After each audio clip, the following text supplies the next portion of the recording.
sports game. What's up, everybody? Welcome to IGN Game Scoop. I'm your host, Damon Hatfield. Joining me today for his first time on Video Scoop, Jared Petty. Hi. Welcome. Very happy to have you here. Thank you for having me, Dave. Justin Davis is here. Brian Altano is here. We've got a great show for you this week. I'm really excited for the topics that we're going to discuss. Not like usual. I'm always excited. This week, I'm even more excited than usual. We're going to talk about an upcoming Friday the 13th game.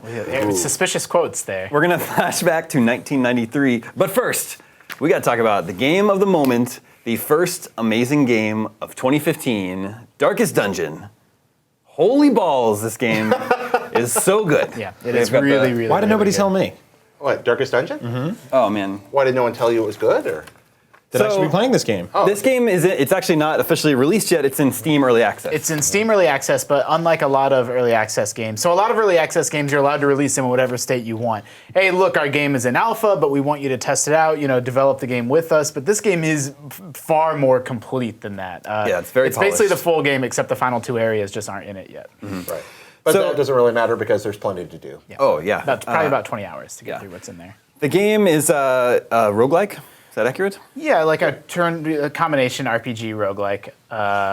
So you delve into these dungeons, and they're randomly generated, and you face these horrors. And the game's big twist is that not only do your characters take damage, when they're attacked, but they're taking like mental damage. They're getting stressed out from being in there, and your torches burn down. The darker it gets, the more stressed they get, and then they can have these afflictions. They can go crazy. So it's got a sort of sanity meter, eternal darkness. Yeah, like Yeah. I've always wanted more games to have that. Like everybody is so unfazed in like a Call of Duty game after he kills 300 people. Yeah, like what if instead he of had just being like, what have I done? Maybe he should have a sanity meter. Yeah, that'd be awesome. So you can.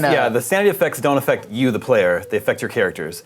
But the cool thing is that it can affect them in either negative or positive ways. Yeah, so they might become paranoid, and they might think the other members of the party are like out to get them, so they don't trust them anymore. Or they might get like a burst of courage. Well, you got to kill the paranoid guy. Well, so then he'll take everyone down. The cycle of the game is you delve into these dungeons, and they come out having seen all these horrors, and then you have to choose. You have to match their personalities. Like this guy drinks in the bar. This guy goes relieves their stress. Yeah, to get the stress level back down. This guy goes to the brothel. This woman needs to go pray. Their stress doesn't reset when you go back to town. There's like a hub town.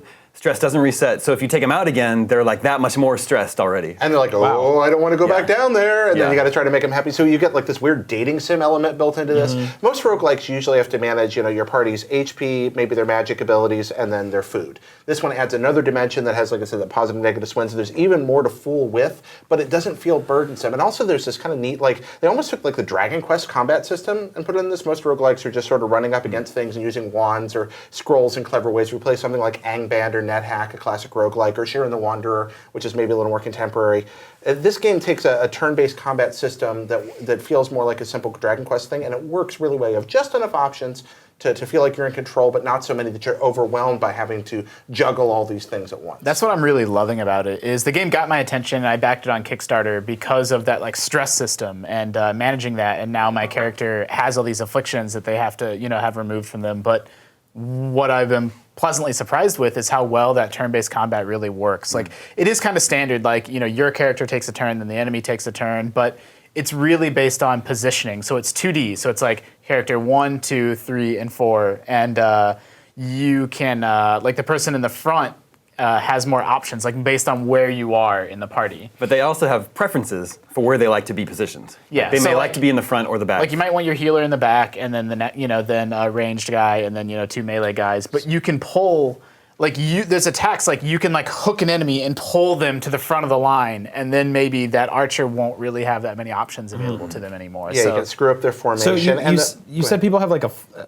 how do you heal them? Like if you're paranoid or you're crazy in the head. Yeah, so there's no therapist down there. As long as they're not afflicted, your healer can heal everyone. But if they are afflicted and they're paranoid, then they may reject your attempts to heal them. And it's a lot like a classical tabletop role-playing game. You're playing a D&D scenario. We keep talking about the party end of it. It really is a party-based roguelike, which is fairly unique, because as long as one guy makes it back, you can keep going. You get to keep moving. And that's dark. Because roguelikes is permadeath. Once they're dead, they're dead. You get caught in these stress spirals where if one guy sort of loses his mind, it really starts to stress out the party members around him. Yeah. And or like if an enemy lands a critical hit, like the game is so like the flavor of it's so good because if an enemy lands a critical hit, not only do they take a bunch of damage, but that also raises their stress level more. But if you land a critical hit, then everyone's like, maybe we can make it out of this after all. Like these little boxes pop up and the stress level goes down. So the answer to your original question is you keep coming back up. You don't try to do it all in one go. It's how far can I make it down? It's risk reward. Do I dare delve a little farther? And they give you these wonderful incentives, little bonuses to keep going. And it's like a trap. There's a little piece of cheese out there, and you're like, and something slaps down on your hand, and you're like, oh, I went too far. And that's what makes it great. But you can always go back to the surface, try to heal up, try to get ready, recruit new party members, because they kind of roll over and die. And in that way, it's sort of like XCOM. Yeah, like there's always like new party members are free. Adventurers are always showing up in the stagecoach, and then you kind of just throw them into the dungeon and be like, well, good luck. And like most of them die, but a few make it back and level up. I gotta play this. The game is so I'm good. sold. Yeah. The game is really, really hard. Like some people, I'm seeing some complaints that it's too hard, but the game's even clever about how it handles that because you can bounce at any time with absolutely no penalty. You can just leave. Yeah. But people, you get to keep the treasure you found so far. some stuff. Like I think maybe they cut some of it. Like you don't get all of it. But like you can leave any battle you want. You can leave the dungeon anytime you want. But people don't because they know that like they just push it. Like okay, everybody's almost lost their minds. They've almost lost all their health. But like I'm almost right at the end. And so really people kind of have themselves to blame when they do like go one fight too long and then you know. Yeah, the someone penalties loses for backing out are minimal. Do you think your guys get like a little depressed or upset if it. you Yeah, back out? there's a Dead. slight stress penalty, but it's penalty. pretty minimal. The game is very difficult. It reminds me a bit of FTL, but it's just you just have to be really, really smart with every choice that you make. But again, that's roguelikes. Roguelikes are supposed to be difficult. Have you ever played Angband? Yeah, I played NetHack. Okay, NetHack, and those are kind of the two schools of roguelike. NetHack, which is sort of a story-driven, puzzle-driven roguelike. Angband, which I think is more like Darkest Dungeon, which is like a how far do you dare go down before you come back up combat a roguelike. And this really does feel like a modern version of Angband. I love Angband, and I've, to this day, never descended all the way to the 200th floor and won like the true ending of it. It's just too difficult. But that's part of the point of a roguelike, is to make it almost insurmountable. Did you ever play Rogue? Wasn't that the first? The original Rogue? Yeah. Yeah, I've played Rogue. There's not a lot of reason to play Rogue now that NetHack and Angband exist, which are both superior games, but I have played it. I just never played the original roguelike game. Yeah. Go ahead. My favorite thing in Darkest Dungeon is there's these pigmen enemies, and they're horrifying. They look awful, and their attack is to vomit on your character. And they only take like 1 or 2 points of health damage, but they take a huge amount of like stress damage. And it's like that, you gotta just wear that all day. Yeah, like that like game flavor and how it intermixes with the game mechanics is like so strong, so smart. Yeah. I'm really kind of enamored with it. And this thing will run on a toaster. I mean, it doesn't require a lot of literally. PC to push it, though. It's. If you have a smart toaster. Yeah. Yeah, it does. It's not like graphically intense or anything like that. The game is super polished, even though it's in early access. I did notice when I was looking at one of my characters, you can look at you can unlock new abilities for them. And when I was mousing over some of the new abilities, the information pop-up window was just code. It is early access, and they are patching it up. Like there's been 2 patches, I think, since the game even came out, and it's the full game is set to be released, I think, April or May, and then it's coming to PS4 as well. Yeah, also coming to PS4 if you want to play it on lean back mode. Lean back mode. Constantly. Sweet. Darkest Dungeon is so good. $20 in early access. It has the GameScoop seal of approval. It's all I want to do with my life right now. Do you have a patch for the GameScoop seal of approval? That's just your face. Yeah. It's just Damon's face on the patch. I want to wear that. Moving on. Jared, correct me if I'm wrong. You're a Friday the 13th fan. Yes, absolutely. agree? Fanboy. So, have you heard about this upcoming game coming this summer? Slasher Volume 1 Summer Camp.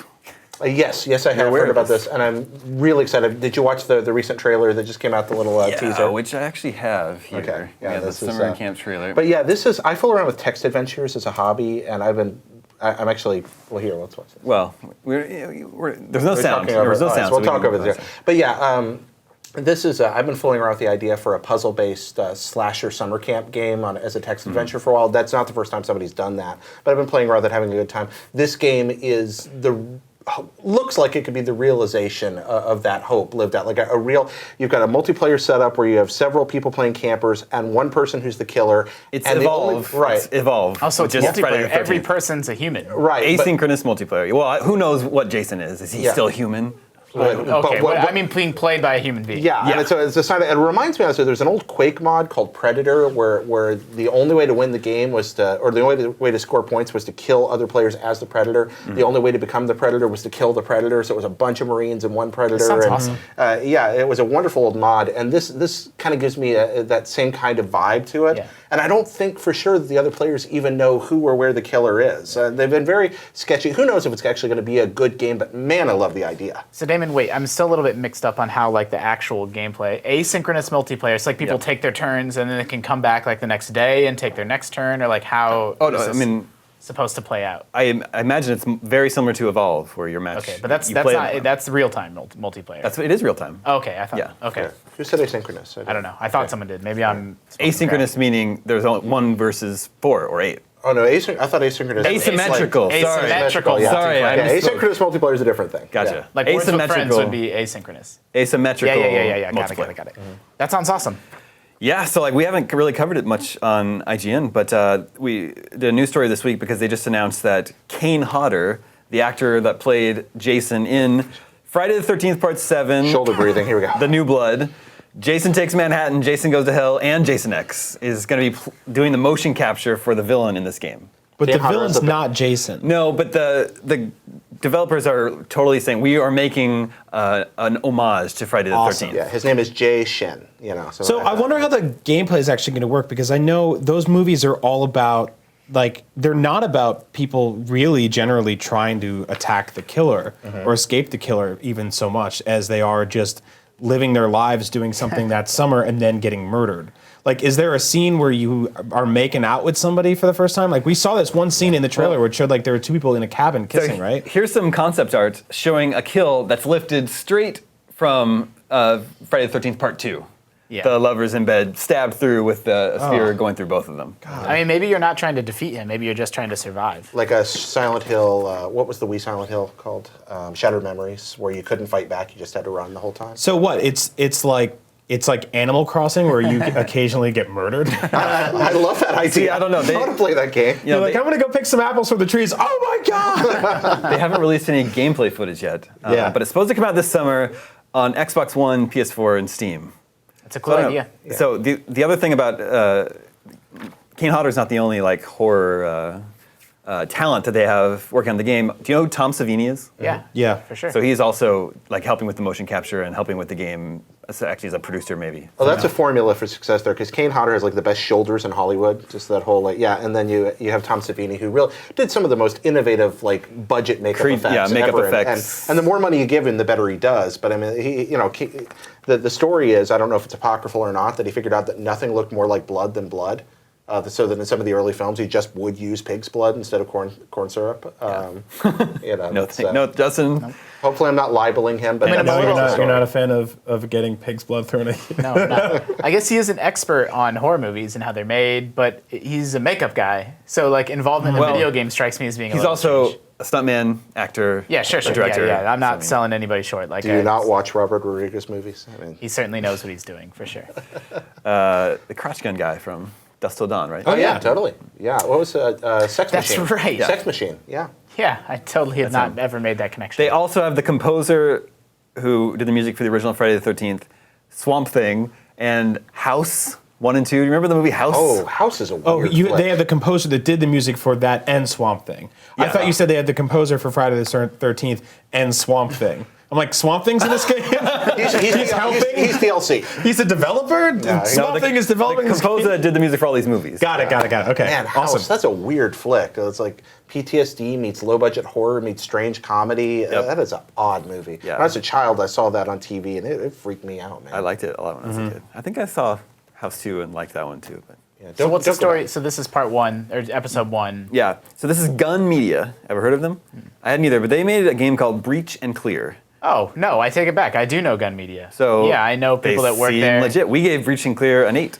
Yeah, I liked Breach and Clear, but it's a radically different game than this. Yeah. So. Is this a first-person game? Third person. It's a third-person game. Yeah. Okay, and I'm just really interested to see how this plays out. I am too. They've done well with the teaser because now I'm hooked and I'm in. I'm sure they're drawing all their inspiration from LJN's seminal classic Friday the 13th for the NES. That's So right. I think That's where we it would should go for mostly that, come from. for the horror. One of the Largely most- considered to be the best NES game. Yeah, Yeah, some would say totally. the greatest video game of all time. So Sometimes- better than most movies. They Yeah. also would say. Probably. Oscar caliber plot. And those wonderful Mike Tyson punch-out sections where you Yeah. fight Jason. Not wonderful at all. It's just the worst.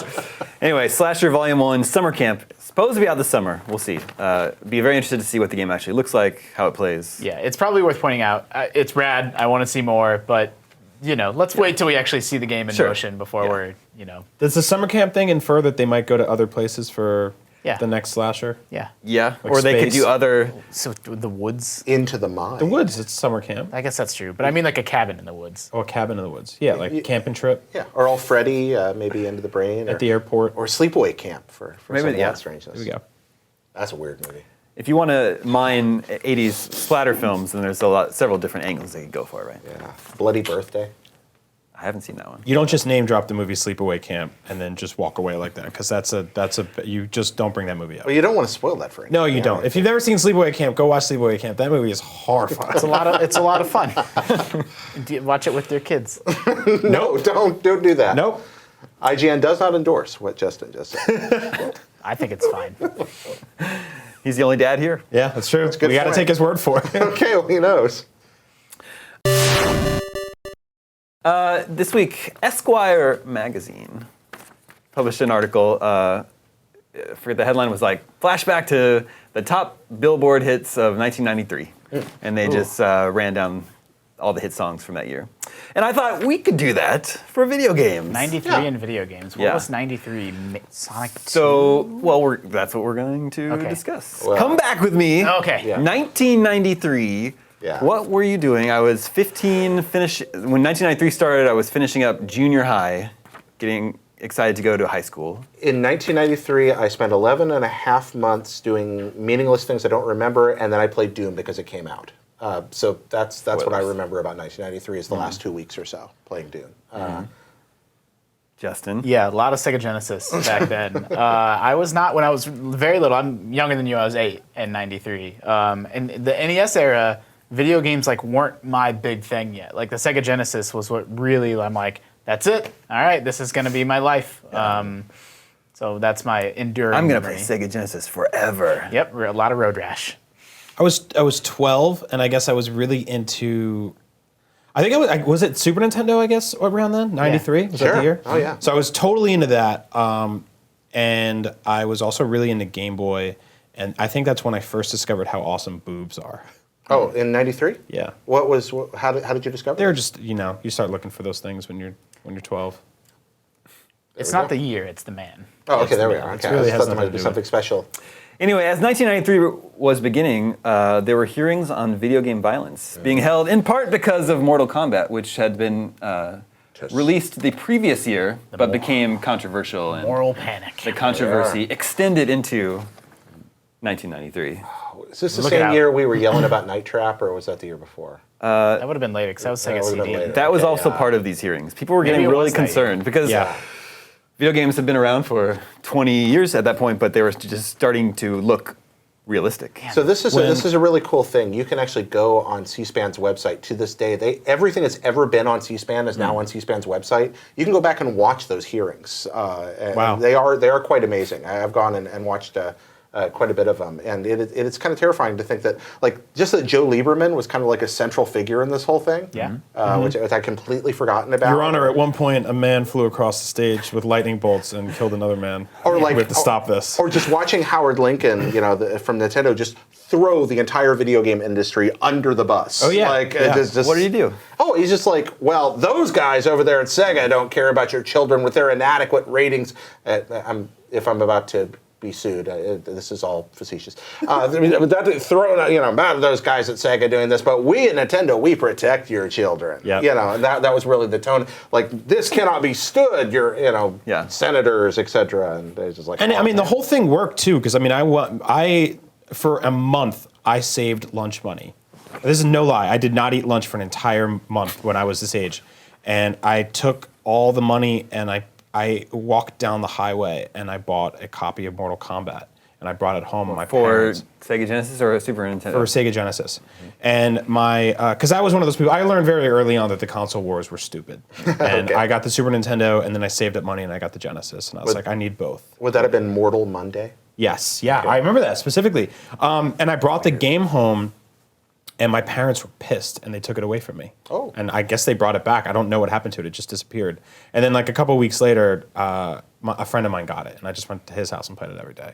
And my parents I didn't understand why they were mad at that. The best thing about that is that you look at that game versus what children are playing now, and you're just like, dude, we weren't doing anything wrong. Yeah. That's my kids these days moment. That's Yeah. what makes me feel old. It's like this was the formation of the ESRB. You know, there was no ESRB before that, but Mortal Kombat would have been a rated M. And comparing what that M is like to the M in like GTA 5 is insane. Well, like it's absolutely outrageous. Mortal Kombat X is coming out in, just a couple months? And so it's compare the original Mortal Kombat to that. I know. I'm in a situation where I would never let my 12-year-old play an M-rated game, but I played M-rated games when I was 12, and it like that cognitive dissonance is like a little bit hard for me to reconcile. But I explain it away by saying that games are very, very different now. It's true. In Q1 of 1993, Star Fox was released for Super Nintendo. A barrel roll. Yeah, totally. Star Fox is a wonderful game. Did you play a lot of it? I played a ton of it, yeah. No, I found it a little clunky. I always loved it as a kid, but I never thought the graphics were amazing. And I know, looking at them now, you're joking, you're laughing. But I think they look awesome. No, I think like the art style is Yeah. great, but I remember people back then being like, "These are the most realistic graphics ever made." And yeah, we didn't have a lot to work with, and I do appreciate how clean this art style is. But I never thought it was much to look at. Like it really felt like playing those old NES games that had fake 3D in them. You know? This was all like the old Argonaut guys, right? Yeah. I mean, it was just the fact that this was happening on a console that made it amazing. And this is the same year that X-Wing came out, and X-Wing looked better than Star Fox. Yeah. Well, this was also This is very impressive for the SNES. This was the origin of a lot of real. It was the first time we started using really sort of like weird gimmicky terms with our games. Like we started hearing things about the FX chip, and then there was the blast processing on Sega Genesis, and these like buzzwords that you're like, why are we talking about this? Yeah. Granted, FX there chip was was a real. Go ahead. Sorry. That's all. Yeah, that's the thing. Yeah, the FX chip was actually real. Oh, Blast yeah. processing didn't exist. That's the difference between them. Well, the FX chip it gave us Star Fox. It gave us Stunt Race Stunt FX. Race FX. There was really just like a handful of games. A later- I'm sure I'm missing a few. But Yoshi's they were really Island used expensive. a later iteration of it. yeah, and like Link to the Past when the Triforce comes in and stuff like that. Actually, that's not the FX chip. Really? I don't think so. They were just pulling off polygons like nothing. I think so. Yeah. Sweet. Star Fox was awarded Best Shooter of 1993 by EGM. Well done, EGM. Obviously, yeah. That also shows how times have changed. I don't really think of it as a shooter, Yeah. like a space fight combat game. Yeah, I guess that's true. It's an arcade game to me. I think that's the genre, right? It really is a technical triumph, though. Rail You look, shooter. there's the same guys that did X on the Game Boy, which is like Star Fox on a Game Boy. These Yeah. people really could do Yeah. some wizardry. I mean, I think you just look and you're like, wow, and it had that effect on me as a kid. For sure. I mean, looking at it now, that was in '93. That was 2 years before the PS1. And PS1 launch games would look comparable to that. Like, it's pretty incredible. It's a big year for Nintendo. Kirby's Adventure was released for the NES. It's 1993. This is a very late life NES game. Not the final NES game, like- but it was maybe the last big. I don't even want to use the term It's AAA, just but like crazy that Nintendo was like breaking new ground with the Super Nintendo and showcasing this new graphics technology, and still releasing this on the NES. Like they don't do that anymore. Microsoft has nothing exclusive coming to the Xbox 360. No, right? no. Kirby's one of the best looking NES games. It's Oh, it incredible. really is, yeah. It's running on This the game NES. is awesome. Yeah, it's a lot of fun. I didn't play it back in the day, though. I had moved on to other things, and it was only like in college several years later when evil emulators appeared that I discovered that this game even existed. It plays really smooth. I mean, it's really hard to believe that like this in a game like, as big of a Metroid fan as I am, like the game is really clunky, right? Like the jumping's clunky in it, everything's clunky in it. And compare that to a game like Kirby where very, very smooth controls, very gorgeous. Game design had really come a long way in a few short years. And just look at all the different pinks. I know. My issue with this game was that it was always too easy.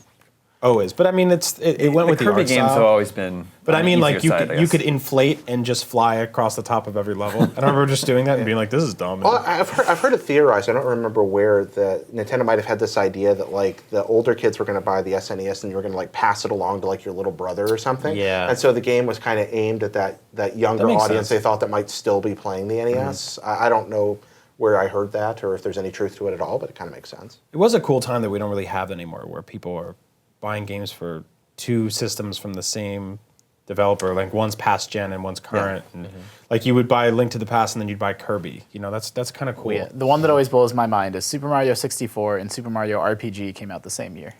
Wow, really? Yeah. Yep, that's- they were that's both in awesome. '95. Man, That's What a really good year for Mario. Yeah. Yeah. In June, Day of the Tentacle was released. That is an awesome adventure game, and we're going to get a chance to play it again when it comes out to PS4, Vita, and PC. Yeah, Day of the Tentacle's wonderful. In August, Zelda Link's Awakening came out on Game Boy. my favorite game of all time.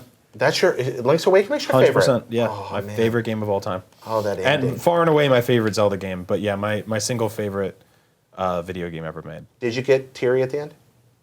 Yeah. This is a dark. People talk about Majora's Mask being this like really dark, morbid Zelda game. No, this is the one that's really like this is a weird, twisted game, and it's like some of the side characters are amazing. There's this awesome thing they do in this game. It's this trading sequence, and not a lot of people really talk about it. But you start with one item, and by the end of the game, you have something completely different. But you've interacted with like 17 different characters. You run in across game. the whole world. Yeah. Yeah, and I mean the crux of the entire game is a secret I won't give away, and even though it's a really old game, you should all play it.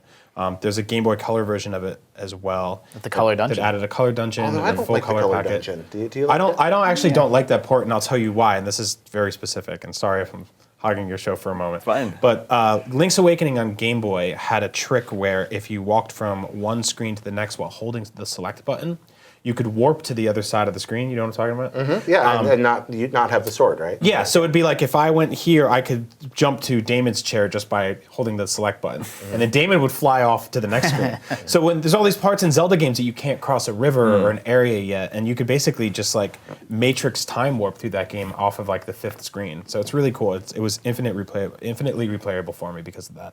It's also a ridiculously good-looking Game Boy game. I mean, this thing's running on a Z80. Yeah. It's just what they were able to squeeze out of that sucker by that point is really striking. It's got this whole like sort of SNES vibe in black and white. And I don't know how it pulls that off. Yeah. It's the first game where Zelda got weird. I mean, I guess Zelda, the franchise was really, really young back then, and for a long time that was relegated to only the handheld Zeldas. Like they were always kind of the weird ones that were riskier, and the console ones played it straight. And then eventually the console ones would get strange too, with stuff like Majora's Mask and Twilight Princess. That came after Link to the Past. So that would be the 4th Zelda game. Is that right? Yeah. Yeah, because it did reuse some assets from it, and it had weird things. Like there was another Crane game. I guess that was a weird year for them to use Crane games. It had referenced Mario. But There was a you lot could of get strange. Chomps in it. Yoshi. Kirby was in it. A You Chomp. could actually get a Yeah. Yoshi doll in the Crane machine in that game. You had to, right? Wasn't that one Yeah. of the trade game items? Yep.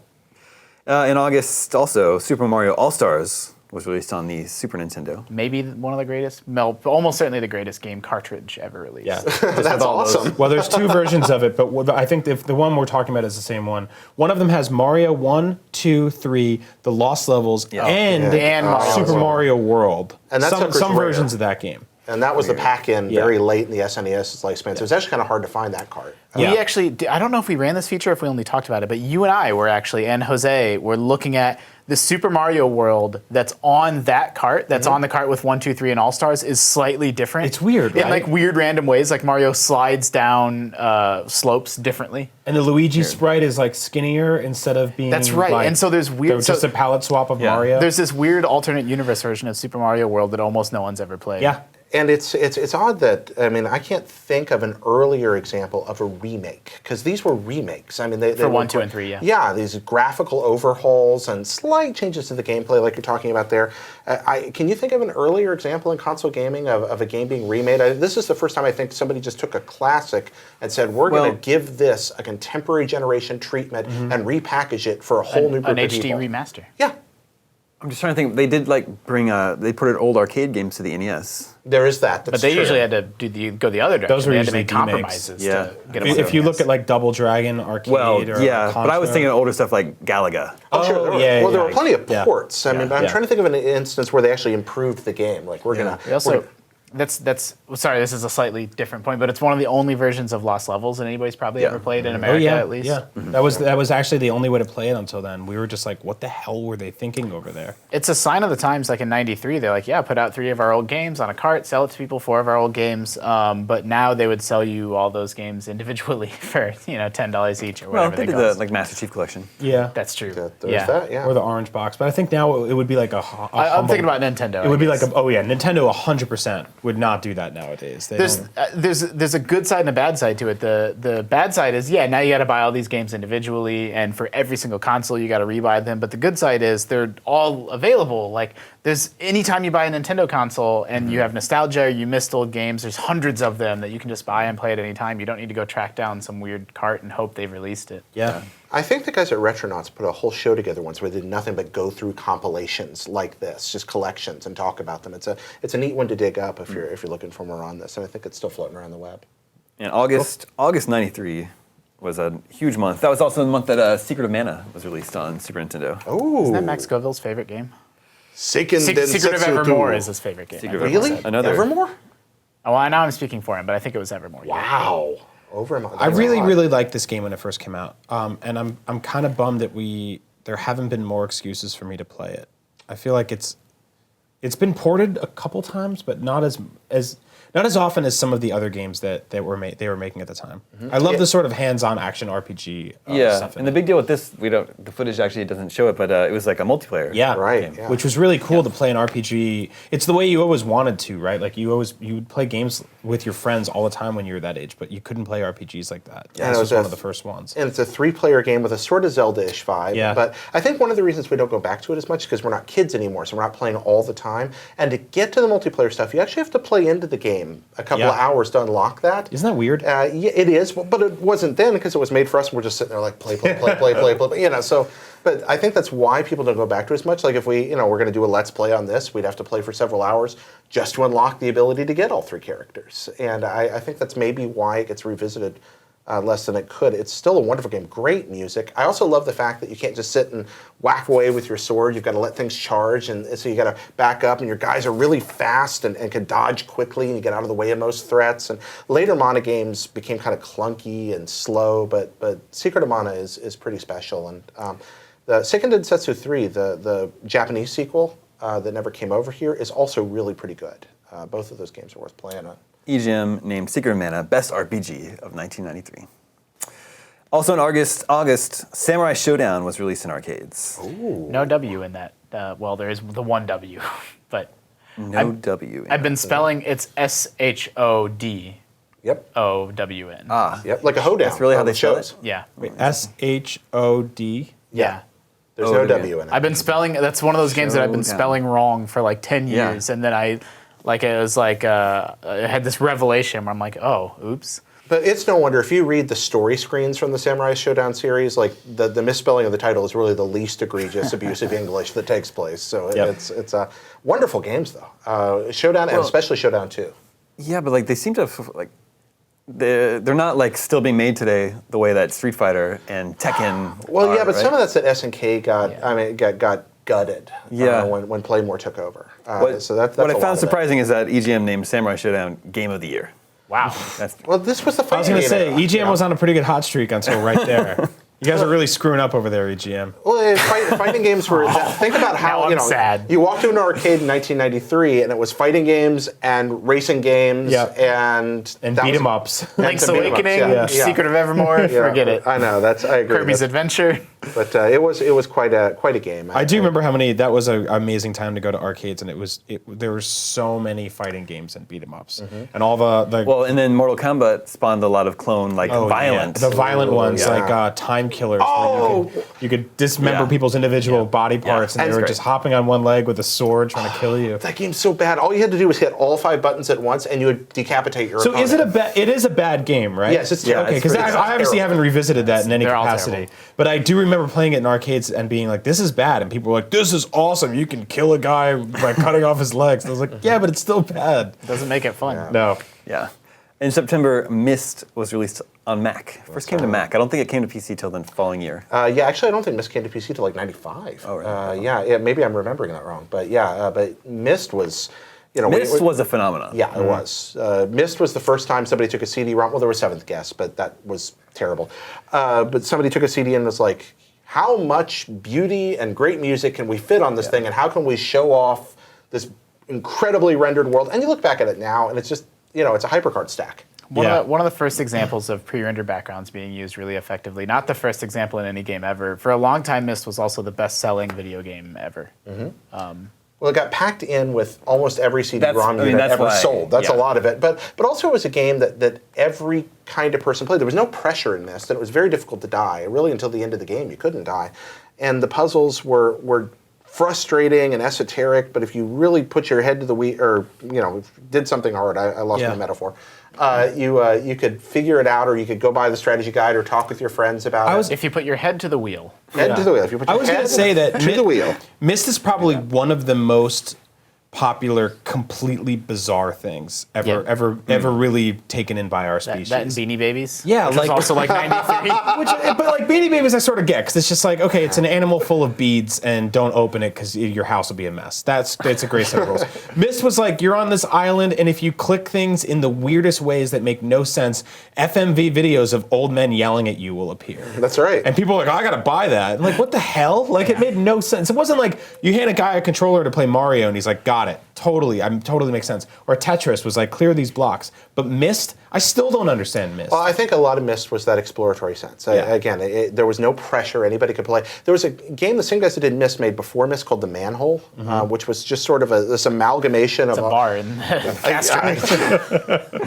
There was just sort of this amalgamation of all these different fantasy elements from different stories mixed together. Unlike Myst, there were no puzzles really. So you just wandered around these neat little worlds and heard cool music and neat sounds and met characters from old fairy tales. And I got that one more. Myst was just that with buffer zones to keep you from getting to the content to stretch it out way longer. But for a lot of people, just that chance to walk through a new world, it was for somebody that didn't want to learn to use a console or that didn't understand the appeal of something like Zelda, it was their Zelda. It was this big open universe they could wander around. And it appealed in a way that particular interface hadn't before. Did you know there was a parody game called Pissed? Yeah, and wasn't yes, I with had John it. Goodman. Yeah, I think John it Goodman. came for like a demo for it or something like that. Somehow I played it, and I think it came with like a magazine or something I got. Because back then they just gave away games with magazines like it was nothing. My favorite thing about Myst it was called PYST, right? Yeah, with a Y. The sequel to Myst was called Riven: the sequel to Myst. Like that was the name of the game. Yeah. Well, We want to name this something new, but how will people know it's the sequel to Myst? Yeah. They made Empire Strikes Back: the sequel to Star Wars. Exactly. They made 5 of the things. Yeah, they 5 did. Myst games? Yeah, Really? They made 5 of them. When was the last one? I didn't play it. Not that long ago. Yeah. In fall of '93, there were some notable hardware releases. In October '93, the Panasonic 3DO was released. Did any of you guys have a friend that bought it? Yes, I had. That was such a In your childhood? yeah. I had a friend who their family always had to get the new high-tech thing, so they had a laser disc, Jaguar. a laser player, they had a 3DO. I remember playing The Horde starring Kirk Cameron. Oh, that is unfortunate. Oh, Yeah, I had a friend who got the Neo Geo. God, I love the 90s. I totally remember that commercial. Oh my God, It looks like the trailer to Strafe. It's just awesome. and that was like I remember seeing that commercial and then going to run in the other room to talk to my dad. But halfway in between going there, I was just like, I don't really know if I want that. Yeah. Like be like, I gotta get. Actually, no, I don't think I need that. Okay, so it was ridiculously expensive, but it did have a couple of good games. I know Return Fire was really good. Have you ever played Return Fire? I don't remember. I don't To know. this Maybe. day, Return Fire is fun. It's a 2-player game. You got to have a friend for it to be fun. Had a pretty good version of Super Street Fighter. A couple other things. It had Dungeons and Dragons Slayer, which justifies the existence of that console all by itself. It was like a first-person RPG that looked like Doom and was based on the D&D universe, where like pixely treants would beat you in the face. Yeah. I love that game. It was such a weird era because it was like, you know, the video game industry had crashed, and then Nintendo sort of Trojan horsed their way back in, and then Sega was like, oh, we're gonna get up into this, and then everyone was like, we can make a console too, and it was like Philips CDI and Panasonic 3DO and every single. It was a minefield if you were like... It was like, then the Atari Jaguar, which my friend had, and the controller was like this big and had 100 buttons on it. And it's like, God help you if you were a kid and you made the wrong bet. Oh, yeah. Oh, yeah. Yeah. Most of those kids are in prison now. Anybody who You bought a picked the wrong CDI console. You had a bad outlook on life, and you're in jail now. Yeah. Not for that, but because it led to other bad decisions like It was drugs like bad and murder. enough. Like I was a Genesis kid growing up, and it was bad enough that I couldn't play, you know, the Final Fantasies and the Zeldas. Like if you only had a 3DO, Oh man. Yeah, you were sad. No, because there was like you could go to school armed with like I played Comic Zone last night. It was awesome. Or I played X-Men for Genesis. It was amazing. Nintendo babies don't have that. But nobody came to school like, oh man, I had a really good time playing Clay Wars last night. The 3DO. you mean Clay Fighter? No, Clay Wars. No, Clay Wars.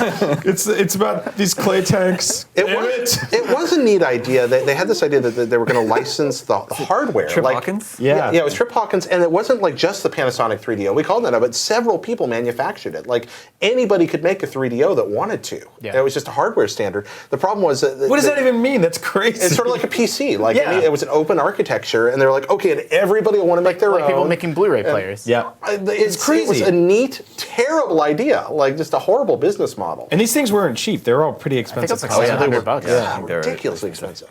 Also in October, 8 years later, Nintendo redesigned the NES. Oh yeah, With I the bought NES that. 101. The top loader, right? Yeah. The See, top that's what I loading was saying system. before about how I was still playing NES games. This was one How of the great is this reasons. Japanese commercial, by the way? Everyone's like off model.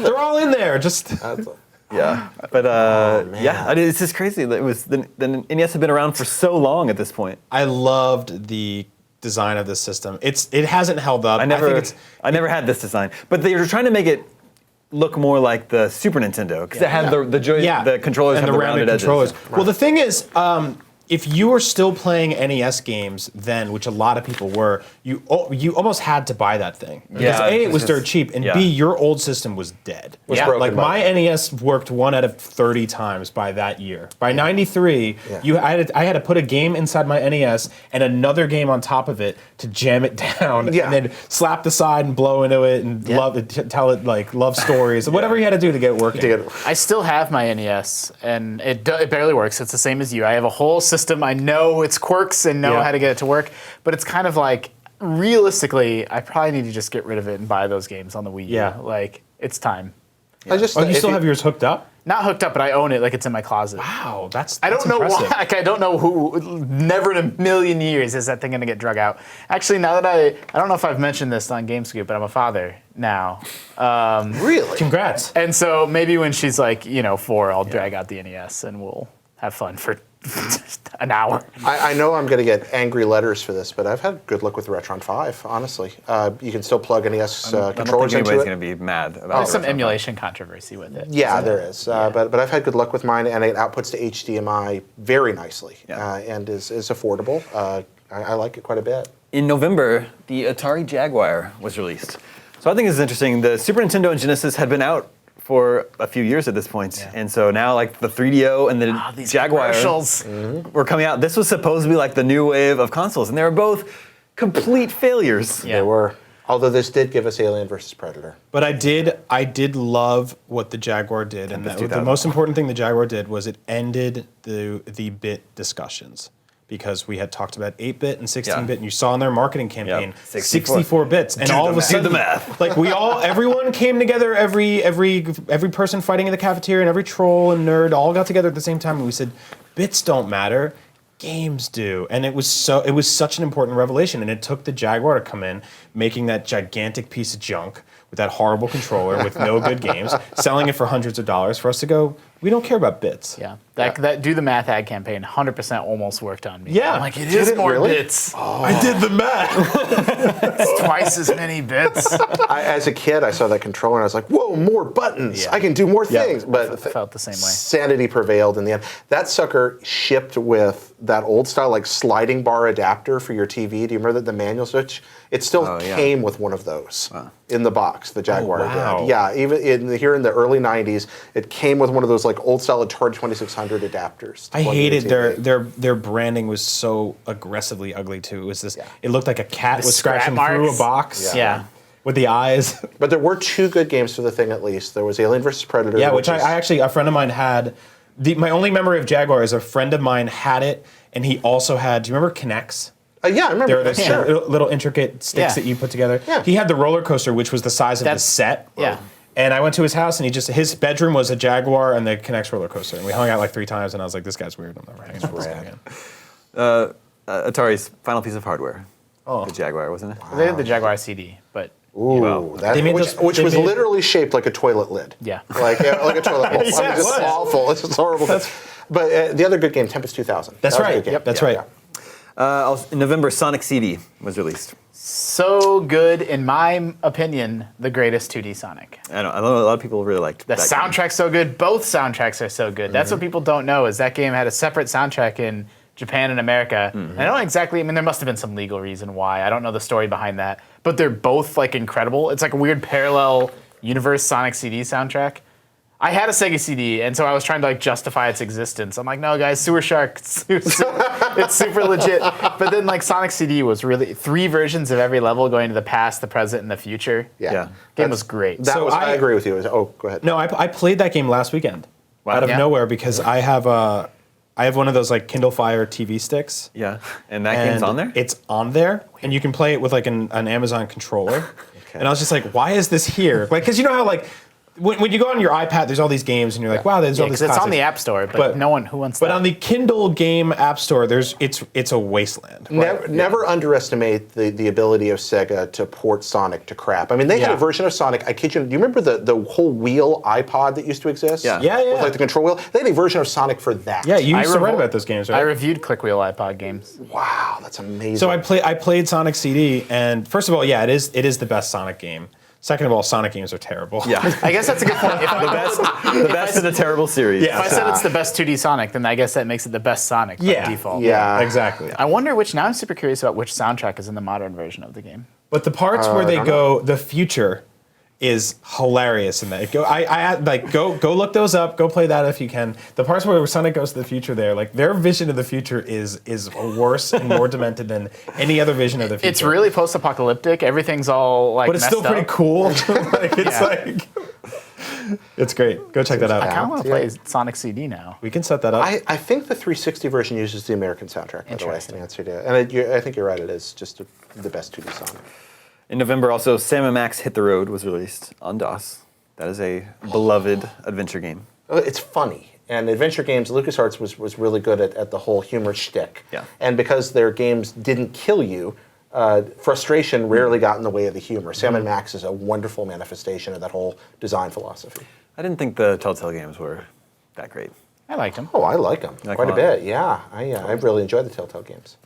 And then finally in December, Virtua Fighter arrived in arcades. Oh, that was a Some good footage of game. This is I just like, at the time, everyone was experimenting with taking games It's another into game that 3D. looks different in your brain than it actually does when you go back and watch footage of it. Yeah. I thought it looked pretty cool at the time. Literally no backgrounds. Yeah. Yep. Well, Well, there's one. But the hardware, No polygons. Like but the hardware to run this, I mean, cost like $10,000. I mean, when this thing was new. They had- Neo Geo? No, the this is arcade Sega, machine. Sega the arcade arcade, hardware. yeah. Yeah. And this game, despite the fact that it looks ridiculous now, was a really well done fighting game. It had a lot of good counter abilities, great mobility for the characters. It was a legit good fighting game. it also like set the tone for what the next generation of video games would look like. This is what PlayStation games looked like. And they influence fighters like, Tekken and all those games where, like, even back then, little Justin's brain was having a hard time trying to figure out, like, that's a 3D game, but it wasn't 3D. It still played in 2D. You could dodge forward and back, but the characters still mashed into each other face to face. Like, you couldn't run around. Well, you couldn't sort of could, sidestep, actually. right? You could sidestep, sidestep, but then the whole thing would just, like, you still stayed, like, you could sidestep and attack, but you could never really move freely in 3D. Like, Power Stone did it, and that's, like, really one of the only fighting games still that, did 3D. Like, Bushido Blade pulled it off. there's a too. few, Yeah. and I remember trying to figure out, like, it's 3D, but it's not 3D, and I didn't know how to, like, articulate that, or, like, the gameplay remained 2D largely. Yeah. And that was one of those, like, I don't think people realize this anymore because this doesn't happen anymore. But that was one of those times where you would put a game like that on the TV and like 20 people would crowd around and be like, the graphics. Because they were really something like we'd never seen anything like that before. And we were like, that's the future of games. Everyone's going to have these awesome rectangle fingers. And it turned out they were right in this They case. were right. It was They were the future totally of right. games this time. Not Sewer Shark. Yep. But, No. Finally, in December, as you mentioned at the top of this discussion, Doom was released, Yeah. which ended up being another controversial release. But because of that's the violence. 500-pound gorilla in the room of this year. I mean, Yeah. all of these games are really important and wonderful and great, but Doom, in terms of cultural impact and what it did for gaming, that is the game that brought multiplayer into our universe. Deathmatch and coined the term deathmatch, I believe. Yeah, it did. Deathmatch was coined for Doom. It was ridiculously influential. It opened up the modding communities on PC games. It created FPS multiplayer and internet multiplayer, or LAN multiplayer that led to the internet multiplayer over TCP/IP stacks and Quake. I mean, it is ridiculously influential. Its emphasis on modability is often an underrated aspect of what made that game a success, and its shareware distribution model. And certainly, like the thing is, Doom. I don't want to overstate its influence because there were shareware games before, there were moddable games before, there are first-person shooters before, but like it was the one that like pulled all that together into like a cohesive package. And in the same way that the influencer of anything is usually not the first thing to do that thing. You have like some baby steps, and then someone says, "Nah, here's how you do it." Yeah. And like Wolfenstein was a first-person shooter, and there was others, but then Doom, sort of came out, and the rest was history. So my parents weren't like crazy psycho overbearing about anything. I mean, they let me watch Married with Children and HBO sometimes and stuff like that. And they got wind of Mortal Kombat and they were worried about it. But Doom, it's funny you mentioned shareware. We were in a supermarket that's now it's a place called Grand Union that doesn't exist anymore. Oh. And there was one of those like 50 games in one discs, and I brought it home and it had like Hugo's House of Horror and Jill of the Jungle and all these weird like Jazz Jackrabbit and stuff like that. And it had Doom. And it was just like number 47 down on the list, Doom. And I plug it in and I start playing it. And I'm like, this game is amazing. And then you would beat 6 levels and like this skull would start laughing and it would say, send $9.95 to this real human being address. There was no way to put your credit card or anything like that. It was just like, get somebody to put cash or a check in an envelope and mail it to these people. And months, if not years later, you'll get a disc in the mail that has chapters 4, 5, You'll get and like 6. 6 floppy disks. Yeah, like the descent into hell doesn't have to end here. Mail us real money. I was like, People what? did. It was so good. And now, like, you complain about microtransactions. You're in the middle of a level or something, and they're just like, oh, you got to pay more to keep playing. You're like, here you go. But you had to actually mail money to people back then. To get it done. Oh, it's a great game. People are still modding it. There was a really good Mega Man mod for it a few years ago. If you had played this, it activates mouse look. Yeah, you were playing that the other day. I love it. Mega Man Deathmatch. It's like a pure deathmatch game. You run around and you have Mega Man powers. And you kill other guys and grab Mega Man powers from them. And you're just using all the Mega Man weapons in Mega Man levels. It's so great. The modding scene for Doom is actually still really robust. New levels still coming out, all kinds of new like ways to play the game. In 2008 or 9, it released, I don't even know what you would call it, like the code. They basically gave people permission, do whatever you want with Doom now. And so people remade the whole game and made new engines that people can stack mods and things on top of. It's all licensed under the GPL now, right? Yeah. That's what I thought. It's been ported to everything. I remember playing it on the... That's the joke. It's like, what can we get Doom running on? I played it on the Game Boy Advance. But just because why not, Like, What I really like is the Doom RPG. Doom RPG is underrated. yeah. yeah. That's Played a on great iOS, game. just a turn-based version of Doom. iOS. They did it for Wolfenstein also. Yep. It was really, on really good. DS first, and then it came to iOS. Yeah, I think it was on regular cell phones even before iOS. That's right. That's how I was familiar with it, because I was reviewing cell phone games back then, and Doom RPG was a flip phone, like Java phone game. That's really good. And then they released a sequel called Orcs and Elves. That was Not a sequel, but like the that's, same- That's the one that was on DS. Yeah, you might be right. Sequel is obviously the wrong term, but like the same engine, but an original game. Yeah. It's a wonderful game. I'd love Doom RPG to come back. It's make still another one. available on iOS. Well, it's they there, ported yeah. it. I want mean, like, Oh, like a sequel, you mean? I think they made Doom 2 RPG. I think so too. Or would they call it Doom RPG 2? Yeah. Anyway. Anyway, it's also interesting that in this year there was games like Star Fox, Virtua Fighter making strides into 3D, where Doom was doing this pseudo 3D. Yeah, It's yeah. still it was- sprite based yeah. and but polygonal backgrounds. And, It's all fake. Yeah, they found ways to fake elevation and stuff. But now in contemporary engines, they fake it so well that again, it's indistinguishable from a true 3D game.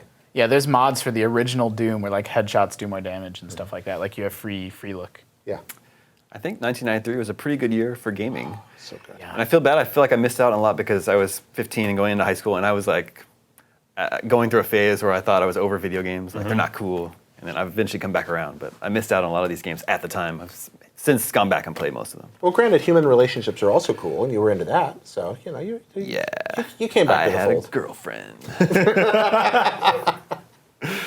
I think that is all the scoops we have for you this week. Thanks for joining us, Jared. Thank you for having me. I really This will be the appreciate first it. of many.